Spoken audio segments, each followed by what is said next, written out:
Ang banal na ebanghelyo ayon kay San Lucas, Luke chapter 2 verses 33 to 35. Namangha ang ama at ina ng sanggol dahil sa mga sinabi tungkol sa kanya.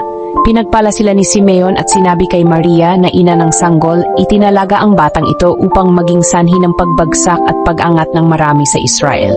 Siya ang magiging tanda mula sa Diyos na hahamakin ng marami upang mahayag ang kanilang iniisip. At ikaw man ay tatagusan ng isang matalim na tabak sa iyong puso. Pagninilay, sa bahaging ito, ipinahayag ni Simeon ang mahirap ngunit makabuluhang misyon ni Jesus. Ang sanggol na si Jesus ay magiging tanda ng pagliligtas ng Diyos, ngunit kalakip nito ang pagtutol, pagtanggi at pagdurusa. Ipinakita rin kay Maria ang kanyang magiging bahagi sa misyon ng anak, ang pagdaramdam ng isang inang makakakita sa sakripisyo at durusa ni Jesus para sa sanlibutan.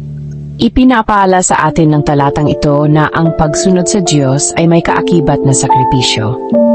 Hindi laging madali ang manalig, lalo na kung may kasamang pagsubok, sakit o pagtanggi mula sa iba. Subalit, gaya ng ipinakita ni Maria, ang tunay na pananampalataya ay ang pagtanggap sa kaloobanan ng Diyos kahit masakit at mahirap dahil alam natin na may mas dakilang plano siya para sa atin. Aral para sa atin, ang pananampalataya ay hindi lamang tungkol sa mga biyaya, kundi pati sa pagtitiis at sakripisyo. Ang pagsunod kay Kristo ay maaring magdulot ng hindi pagkakaunawaan o pagtutol mula sa mundo, ngunit dito rin nasusubok ang katapatan natin sa Diyos. Tulad ni Maria, tayo rin ay tinatawag na manatiling matatag at magtiwala sa Diyos sa lahat ng yugto ng ating buhay. Mapagnilay na sitwasyon. Isang ina ang nakikita ang kanyang anak na lumalaki sa gitna ng maraming tukso at problema. Ginagawa niya ang lahat para ituwid ang landas nito.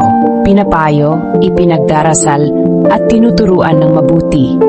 Ngunit may mapagkakataon na hindi pa rin sumusunod ang anak at nasasaktan siya sa bawat maling desisyon nito. Sa kabila ng lahat, nananatili siyang nananalig at nagtitiwala na balang araw ay babalik ang kanyang anak sa tamang landas. Kaya ng naranasan ni Maria, ang isang magulang ay dumadaan din sa pagtatagos ng tabak sa puso.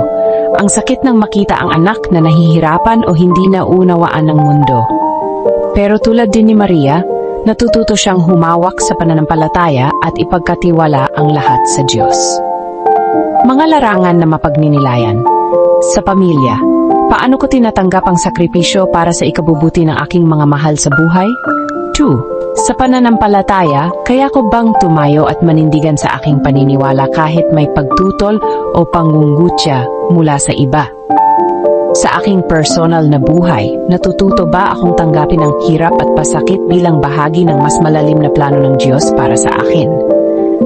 Sa lipunan, nakikita ko ba si Kristo sa gitna ng mga inaapi, pinagtatawanan o tinatanggihan ng mundo?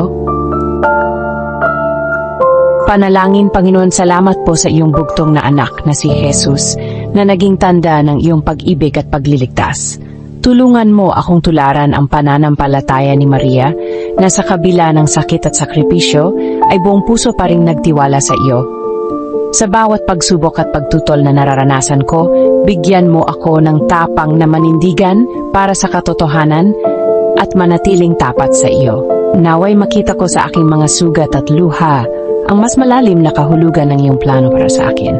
Amen.